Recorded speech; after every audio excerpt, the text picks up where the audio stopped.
Hey, Giant Builders. I learned a lot from today's speaker. So I learned different types of stresses, keeping your brain healthy, keeping your body healthy, and how that all works together. So he has a book. It's not out yet, but maybe we'll have him back when his book actually comes out. So let's learn about being a stroke victim. Building spirituality, family, health, and business. This is the Giant Builders with Lois Wyant. Hey, Giant Builders, before we get to Brent, I wanted to share with you that I put together a little book. It's 5 home businesses. So if you're thinking of maybe having a side hustle or a new hustle or just want something new to do in your life, I'm going to put a link below so you can get that. All right, let's go. Welcome, Giant Builders. I am so happy that you're here. Today's guest is Brent Calhoun. Hi, Brent. How are you? I'm perfect. How are you, Joe? Liz? Little sniffle, but I'm doing okay. All right. So will you please tell our listeners a little bit about you and what you do? Yeah, I have a little interesting life and story. I'm a veterinarian, and I'm retired now. And I didn't. I took a different path in my veterinary career, and I found soon after I graduated that I loved business. And so I started to teach myself, and then I started to help others and consulted until one of the people I helped for about 5 years, he and his wife had started a large specialty and veterinary emergency clinic. And it, of course, was growing very quickly. And he's asked me to finally come on as a full-time person to be his hospital administrator. And so that was fun. That was fun for 13 years until these darn strokes got in the way. Oh, And I had 2 strokes 2 days apart. And um, needless to say, it was a life-changing event. And um, I'm grateful what it finally turned out to be, uh, like 11 years later, I could help other people with what is a life changing event of a stroke to their life. so walk me through the processes. Like, how did your strokes show up? Well, um, um, uh, um, I ever since I was in high school, I had migraines. They lasted about 3 to 5 days at a time, probably about 3 to 5 times a year. So I was in a migraine, and I just dealt with it. Um, and I found out later the first stroke, which took out my speech center, happened while I was sleeping. And so I got up the next morning um, and I fell while I was getting ready to go. And that was really odd, but I just thought, that's curious. That's weird. And then I kept going on. And then as the day went on, um, I I realized now looking back, my speech was deteriorating through the day.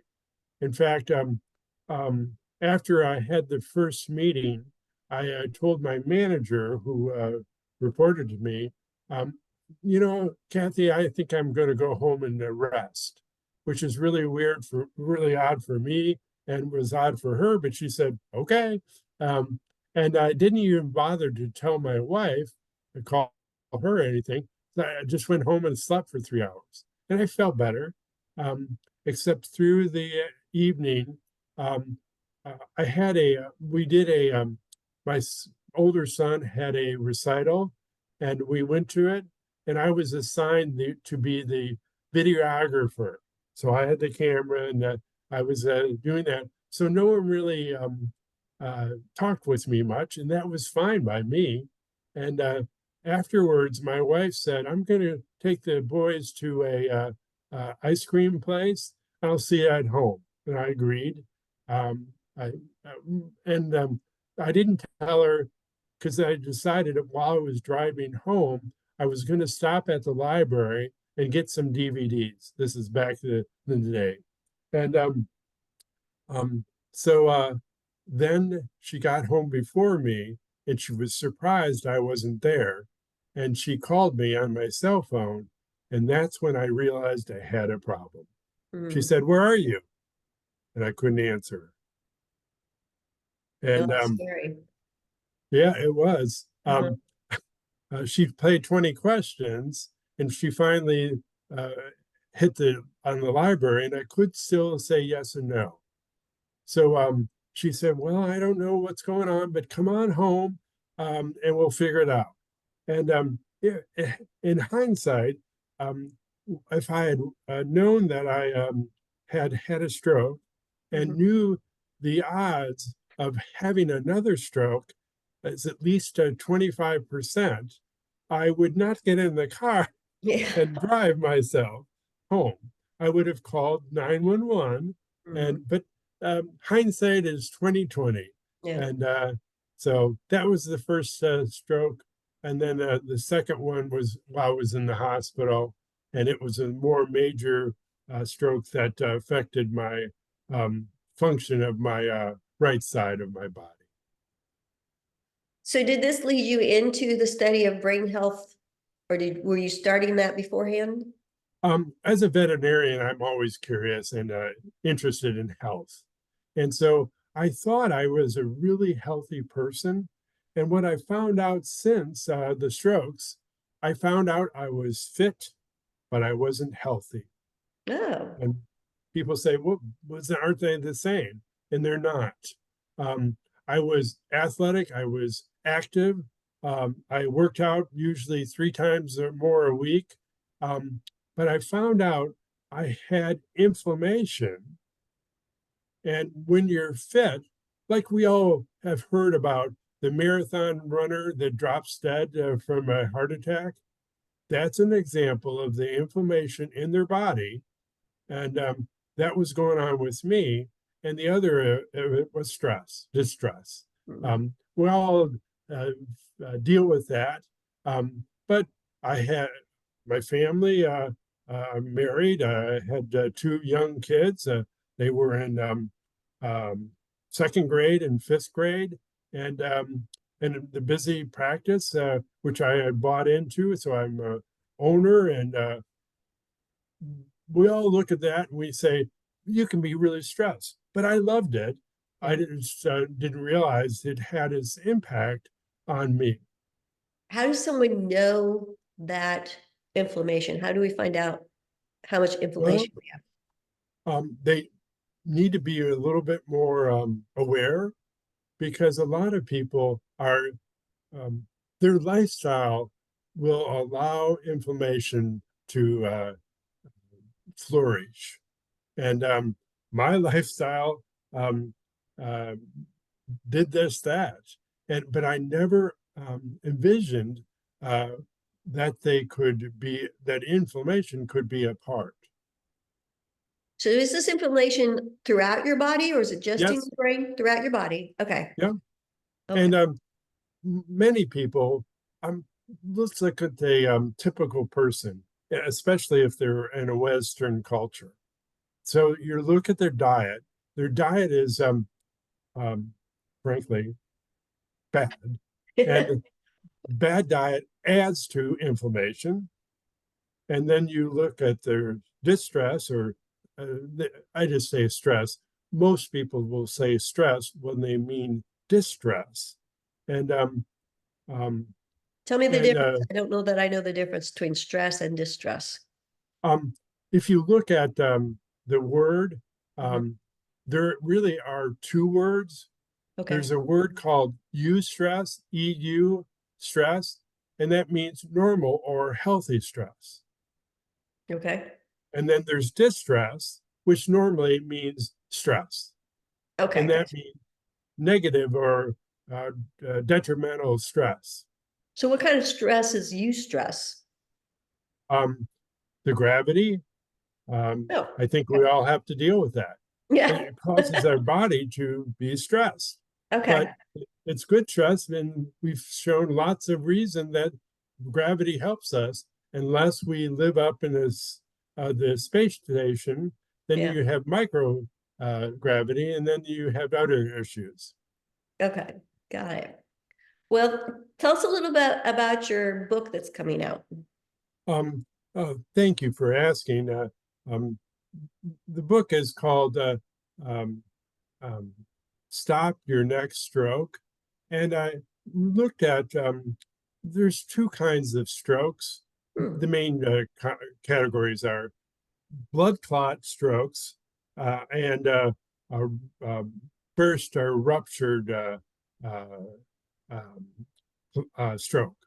And the majority of them are, which I had, are blood clot strokes. About 70% of stroke people patients have that. And I realized soon after the strokes, I was worried about having a third or fourth or fifth stroke. And I didn't realize then, um, but I thought they were probably a bigger risk of having a stroke and dying from the stroke. Okay. And um, fortunately, most people, 75% of them, will survive the stroke and they'll go on to continue. The only thing that is, which I found is distressing, is because um, the majority of people that had a stroke are disabled. Uh, we say permanently, but until now, um, long term, and um, and that that distressed me, and I realized it was because of many of my lifestyle choices. Hmm. I had this predisposition towards a stroke, and even though I since found out what it isn't um, by itself. It is not the reason of a lifestyle choice. However, lifestyle choices predispose me to it by um, having more stress or distress, more inflammation of my body. I found out all these things that um, were contributing to me. So I went and looked at what I could do and what I could change in my life that would make me less risky for developing the next stroke. And so in the book, I outlined what I found and what they can do if they want to lower their risk of having another stroke. So what are some of the lifestyle changes that you have made for yourself? The first of all is the diet. And Okay. our, I don't like the word diet, but you can say my food plan or the Okay. food choices. But I realized I had been a vegetarian and a little bit of seafood person for 40 years or more. So ever since I was in college, I just decided I'm going to be a vegetarian because it's healthier, I thought. Um, and what I've since found out, it depends on your body Mhm. and your background or your genetics of your body, which um, food plan or food choices you make. And my heredity or my ancestors are from the Northern Europe. And so some things made sense when I got into that. Um, um, Maybe you should, for example, um, fish oil is really good at providing your brain if it's injured, like I had a strokes. Mhm. Um, or if you're not, if you just want it to be a top-notch or world-class brain, you would want to make sure you had enough fish oil, because fish oil provides better sources um, of um, the ingredients that make up fish oil than the vegetarian alternative. So vegetarians don't think of it, but they really set themselves up for a lot of issues with supplementations. And most vegetarians, or many, don't think about it, or don't do the supplementation that's necessary for them to have a optimal life. But anyways, um, I I think it was about 5 years after the strokes, I was doing the plan that I had done for 40 years plus, and um, I was heavily influenced by my mom, who was heavily influenced by the food plan that was there in the forever. And she said, "You want low-fat diet, and you want high um, uh, whole grains." And so that's what I did. And what I found out, I could, I would be better suited if I diet or what I ate. The other thing I found, which was really interesting, is fasting. And it's really easy to do fasting every day. I just don't eat until the afternoon or evening. So by doing it, my basically the window of eating is 4 to 8 hours long, and that helps, because they've shown that fasting cleans out your body better than when you're eating. Eating takes a lot of energy. We don't think about it. I think, I don't know if have you ever fasted? Yes, Like, I have. Yeah. okay. And you notice after the second day, your energy probably goes a little bit higher. And that's because digestion takes up a lot of energy to digest the food. Yeah. Yeah, I So find it interesting about you talking about we need to find out what our body needs food wise. Because I tried the vegetarian direction for a couple months, and it's like my body was kind of like just crashing down. It was just really bad. And then we went to my husband talked to somebody, and he said she needs a steak. So yeah, we do need to find out what's best for our body. So tell me about your podcast. What is the name of it? it's called the Stroke Foke Show. And I get together once a week on Thursday at 5 p.m. Eastern Time. And I interview people that I find fascinating. Sometimes they're strokes patients, or I call them stroke thrivers. Often we'll hear them uh, referred to as stroke victims, which I really hate. Yeah, that's a bad word. Yeah. Or I would uh, interview somebody that has a disabling injury. Like one of my guests had uh, injury, uh, um, a rugby injury, and it severed his spine at Oh, C6. yeah. So he's a quadriplegic. Uh-huh. Um, and I talked about what did you learn, and what are your what do you find with your life is better now? And who would think that anybody that had experienced such a significant a life event would ever say, because it's good. But anyways, and I will for example, next week I'm going to speak with the man who was my own personal trainer for about, geez, 8 years. And he understands brain injury, and he would customize my workout, and it was much better than somebody that just said, "Hey, here's what I have for the workout for you." Yeah. Oh, well, that's cool. I would imagine that it would be kind of a more structured exercise.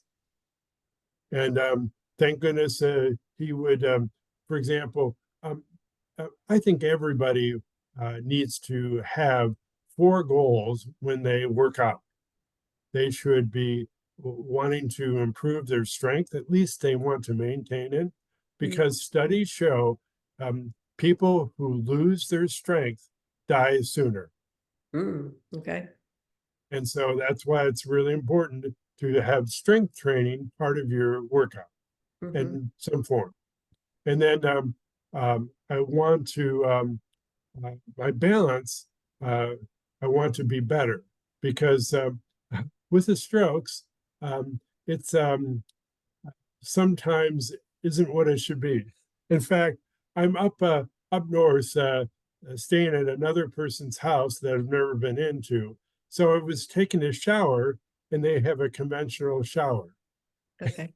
And I was mostly taking the shower with all my weight on my left, my unaffected part of my body, unaffected, and then I decided I was going to sit down in the tub, and it wasn't really a good idea, but I did finally get down, and I didn't hurt myself too much. And then have to get out of that was another adventure. And Yeah. so those are things that I have to deal with. That's why people want to understand their balance is really important, because when they get older, they often fall and break their hip. And they have shown, studies have shown, that their mortality increases dramatically once they break the hip. Yeah. And that's why I want to have my balance be top notch as best as I can. So that's 2. Third is mobility or flexibility. And so I know I can do better, but I will often through the day stretch my right arm. If you can understand, it doesn't want to stretch. But just because it doesn't want to doesn't mean I should. So I want to be more flexible. And the fourth, I want to be more endurance or stamina. And so when I have those 4 things, his name is Jason. Jason would have would say, "I'm going to work on your balance this week," and then maybe next week he's going to do more strength training, and then the week after he'll have me do more stretching, and then the last he will do something I have to do a lot, so he works on my endurance. Yeah. That's great. Well, any closing thoughts? The really important people to understand is they can put their brain health on the front burner for them, and they can find ways to improve it. Oh, great. So, well, once your book's out, send me a link and I'll put it below the podcast so people can get it. Okay. And I really appreciate it. I mean, there's so many things that I've learned that I had no idea. So I really appreciate your help. Yeah. Well, so wonderful to talk to be this podcast, and have a wonderful and fast healing. No, thank you. All right, Giant Builders. See you next Tuesday. All right. Thanks. Bye. Thank you for listening. This has been The Giant Builders with Lois Wyant.